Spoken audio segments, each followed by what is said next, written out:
Hi dears, നാളത്തെ നമ്മുടെ അലീനയുടെ വിശേഷത്തിലേക്ക് എല്ലാ കൂട്ടുകാർക്കും സ്വാഗതം കേട്ടോ. അങ്ങനെ നമ്മുടെ അലീനയെ ആ വീട്ടിൽ നിന്ന് ഇറക്കി വിടാനുള്ള തീരുമാനം ബാലചന്ദ്രനും അതുപോലെ നമ്മുടെ വൈജയും കൂടി ചേർന്നെടുക്കുക. അപ്പം അലീനയാണെങ്കിൽ രാവിലെ തന്നെ അവളുടെ സാധനങ്ങളൊക്കെ പാക്ക് ചെയ്തു. അതിനുശേഷമാണെങ്കിലോ നമ്മുടെ മുത്തശ്ശിയുടെ അടുത്തേക്ക് ചെന്നു. എന്നിട്ട് മുത്തശ്ശിയോട് പറഞ്ഞു, അതേ മുത്തശ്ശിയുടെ എല്ലാ കാര്യങ്ങളും ഞാൻ പറഞ്ഞ് ഏൽപ്പിച്ചിട്ടുണ്ട് കേട്ടോ. ഇനി ഈ വീട്ടിൽ പുതിയതായിട്ട് വരുന്ന ജോലിക്കാരുടെ അടുത്ത് മുത്തശ്ശി വേണം എല്ലാ കാര്യങ്ങളും പറഞ്ഞു കൊടുക്കാൻ. ഡ്രസ്സുകൾ എവിടെയാണെന്നും മുത്തശ്ശിയുടെ മരുന്ന് എവിടെയാണെന്നും അതുപോലെയുള്ള ചെറിയതായിട്ടുള്ള ഓരോ കാര്യങ്ങളും നമ്മുടെ അലീന മുത്തശ്ശിയോട് പറഞ്ഞു കൊടുക്കുക. അപ്പം മുത്തശ്ശി പറഞ്ഞു, എൻ്റെ മോളെ അവരെല്ലാവരും കൂടി നിന്ന് ഈ വീട്ടിൽ നിന്ന് പറഞ്ഞു വിടുകയാണല്ലോ. മുത്തശ്ശിക്ക് നല്ല വിഷമമുണ്ട് മോളെ. എന്ത് ചെയ്യാനാ, ഞാൻ പറഞ്ഞാലൊന്നും ആരും കേൾക്കില്ലല്ലോ എന്ന് മുത്തശ്ശി സങ്കടപ്പെട്ട് പറയുക. അപ്പം അലീന പറഞ്ഞു, മുത്തശ്ശി അങ്ങനെ വിഷമിക്കുകയൊന്നും വേണ്ട. എന്തായാലും മുത്തശ്ശി ആ ഒരു രീതിയിൽ സങ്കടപ്പെട്ട് കഴിഞ്ഞാൽ പിന്നെ എനിക്കും വിഷമമാവും. മുത്തശ്ശീനെ കാണാൻ വേണ്ടിയിട്ട് ഞാനിടയ്ക്ക് വരാട്ടോ, വരാതിരിക്കാൻ പറ്റില്ലല്ലോ. സ്വന്തം മുത്തശ്ശിയാണല്ലോ എന്ന് നമ്മുടെ അലീന മനസ്സിലാലോചിക്കുക. അങ്ങനെ അവളാണെങ്കിൽ അവളുടെ സാധനങ്ങളൊക്കെ ആ ബാഗിനകത്ത് അടുക്കി പെറുക്കി വെച്ചു. അതിനുശേഷം അവിടെ അങ്ങനെ ഇരിക്കുക. ഈ സമയമാണെങ്കിൽ വൈജയന്തിയും മക്കളും ഒക്കെ അവരുടെ ആ ഒരു കാര്യങ്ങളൊക്കെ ചെയ്തുകൊണ്ടിരിക്കുക. അപ്പം വൈജയന്തിക്ക് ബാങ്കിൽ പോകണം, അതുപോലെ പിള്ളേർക്കൊക്കെ കോളേജിലും സ്കൂളിലും ഒക്കെ പോകണം. അവരെല്ലാവരും റെഡിയായി ഇങ്ങനെ ഇരിക്കുമ്പം നമ്മുടെ ബാലേന്ദ്രനാണെങ്കിൽ ആകെ ഗ്ലൂമി ആയിട്ടിരിക്കുക. പുള്ളിക്കാരൻ ആ ഒരു ഡൈനിങ് ടേബിളിൽ ഇങ്ങനെ എന്തൊക്കെയോ ഒരു കാര്യമൊക്കെ ഇങ്ങനെ എഴുതിക്കൊണ്ട് അവിടെ ആ ചെയറിൽ അങ്ങനെ ഇരിക്കുക. ആ സമയത്ത് നമ്മുടെ വൈജയന്തി വന്നിട്ട് പറഞ്ഞു, അല്ല നിങ്ങളുടെ ഭാവം എന്താ? എടി, ഞാൻ മനുവിനെ വിളിച്ചിട്ടുണ്ട്. മനു എന്തായാലും വരും. മനു ഞാനും കൂടി പോയിട്ടാണല്ലോ അവളെ കൂട്ടിക്കൊണ്ട് വന്നത്. അങ്ങനെയാണെങ്കിൽ അവളെ കഴക്കൂട്ടത്ത് കൊണ്ടുപോയി വിടാം. പക്ഷേ അവിടുത്തെ ആ ഓർഫണേജ് അതിപ്പോൾ പ്രവർത്തിക്കുന്നില്ലെന്നാണ് ഞാൻ അറിഞ്ഞത്. എന്തായാലും മനുവും കൂടി വരട്ടെ. വന്നതിന് ശേഷം എന്താ വേണ്ടതെന്നുള്ള കാര്യം നമുക്ക് തീരുമാനിക്കാം. ഇത്രയും പെട്ടെന്ന് ആ പെണ്ണിനെ ഇവിടുന്ന് പറഞ്ഞു വിട്ടാൽ മതിയെന്ന് നമ്മുടെ വൈജയ് ഇങ്ങനെ പറഞ്ഞുകൊണ്ടിരിക്കുക. ആ സമയമാണെങ്കിലോ നമ്മുടെ പാവം കൃഷ്ണമോള്, അമ്മ എന്തിനാ അമ്മ ചേച്ചി ഇവിടെ നിന്ന് പറഞ്ഞു വിടുന്നത്? ചേച്ചി നല്ല ചേച്ചി അമ്മ. പെങ്കൊച്ചെ, നിനക്കറിയില്ല ആ ചേച്ചിയുടെ കയ്യിലിരിപ്പ് എന്താന്ന്. നിന്നോട് ഞാൻ എത്ര പ്രാവശ്യം പറഞ്ഞു, വീട്ടിൽ ജോലിക്ക് നിൽക്കുന്നവരെയൊക്കെ ചേച്ചി എന്നാണോടി വിളിക്കുന്നത്. ഈ അമ്മയുടെ ഒരു കാര്യമെന്ന് പറഞ്ഞ് നമ്മുടെ കൃഷ്ണക്കുട്ടിയാണെങ്കിൽ പിണങ്ങി നിൽക്കുക.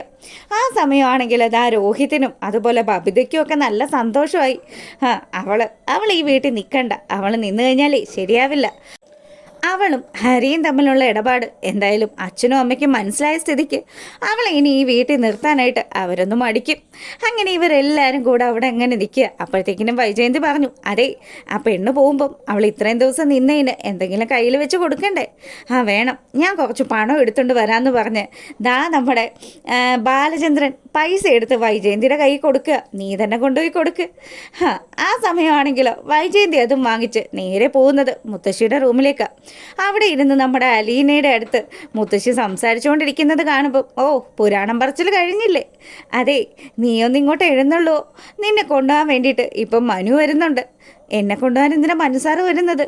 അതെ, നിന്നെ ഇവിടെ കൊണ്ടുവന്നത് മനുവും ബാലേന്ദ്രനും കൂടിയാണല്ലോ. അതുകൊണ്ട് തന്നെ അവർ വേണം നിന്നെ മടക്കി അയക്കാനായിട്ട്. പിന്നെ അവിടെ ഇവിടെ ഒന്നും കൊണ്ട് ഇറക്കാനും പറ്റത്തില്ല. അല്ല, നിനക്ക് ശമ്പളമായിട്ട് എന്ത് വേണം? എൻ്റെ മാഡം, ഞാനൊന്നും ആവശ്യപ്പെടുന്നില്ലല്ലോ. അത് പറഞ്ഞാൽ ശരിയാവില്ലല്ലോ. ഇത്രയും ദിവസവും ഈ വീട്ടിലെ ജോലിയൊക്കെ ചെയ്ത് തീർത്തത് കൊണ്ട് നീ പറയുന്ന ശമ്പളം അങ്ങ് തന്നേക്കാം, അതിന് വേണ്ടിയിട്ടാണ് ചോദിച്ചത്. അപ്പം അലീന മിണ്ടാതെ നിൽക്കുമ്പം നമ്മുടെ വൈജയന്തി ആണെങ്കിൽ ബാലേന്ദ്രൻ കൊടുത്ത ആ പണം എടുത്ത് അലീനയുടെ മുന്നിലേക്ക് വെച്ച് നീട്ടുക. അലീനയാണെങ്കിലോ, മാഡം ഈ പൈസ എനിക്ക് വേണ്ട മാഡം. പിന്നെ മാഡത്തിനറിയാമല്ലോ, ഞാൻ ഈ വീട്ടിൽ നിന്ന് പണം മോഷ്ടിച്ചെന്ന് വരെ മാഡം പറഞ്ഞുണ്ടാക്കി. അങ്ങനെയുള്ളൊരു വിശ്വാസം മാഡത്തിനുള്ള സ്ഥിതിക്ക് ഒരിക്കലും ഈ പണം എനിക്ക് ആവശ്യമില്ല. അങ്ങനെ അവളുടെ ബാഗും എടുത്ത് പുറത്തേക്ക് ഇറങ്ങുക.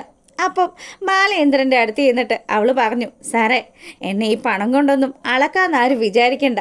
പിന്നെ പോകുന്നതിന് മുന്നേ നമ്മുടെ വൈജയന്തിയോടും അതുപോലെ അവിടെ നിന്ന് കൃഷ്ണമോളോടും എല്ലാവരോടുമായിട്ട് അവൾ യാത്ര ചോദിക്കുക. അപ്പം കൃഷ്ണമോള് പറയുന്നുണ്ട്, ചേച്ചി പോയാൽ എനിക്ക് വലിയ വിഷമമാവും ചേച്ചി. മുത്തശ്ശിക്കും എനിക്ക് മാത്രമേ ചേച്ചിയോട് ഈ വീട്ടിൽ സ്നേഹമുള്ളൂ. എന്ത് ചെയ്യാനാ ചേച്ചി? എൻ്റെ അമ്മ ഒട്ടും സമ്മതിക്കില്ല ചേച്ചി ഇവിടെ നിൽക്കാൻ വേണ്ടിയിട്ട്. അങ്ങനെയൊക്കെ പറഞ്ഞ് ആ മോള് സങ്കടപ്പെടുമ്പോൾ നമ്മുടെ കൃഷ്ണമോളെ സമാധാനിപ്പിക്കുകയാണ് അലീന. അങ്ങനെ നമ്മുടെ അലീന നേരെ ചെല്ലുന്നത് രോഹിത്തിൻ്റെ മുന്നിലേക്കാണ്. അതെ, ഹരി പറഞ്ഞു തന്ന പെണ്ണ് ആ പെണ്ണല്ലടാ ഞാൻ. എന്നെ അളക്കാനായിട്ട് നിനക്കും നിന്റെ ഹരിക്കും ഒന്നും സാധിക്കില്ല.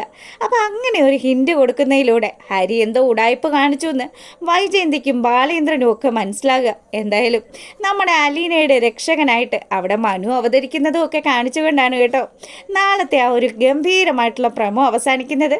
എന്തായാലും രാവിലെ ഇതിൻ്റെ ഫുൾ വിശേഷം ഇടുന്നതായിരിക്കും. അപ്പം നിങ്ങൾക്ക് വീഡിയോസൊക്കെ ഇഷ്ടമായിട്ടുണ്ടെങ്കിൽ ഒന്ന് ലൈക്ക് ചെയ്തിട്ട് കൂടെ കാണുക. എല്ലാവർക്കും നല്ലൊരു രാത്രി ആശംസിക്കുകയാണ്. അപ്പോൾ ഓക്കെ, ഗുഡ് നൈറ്റ്.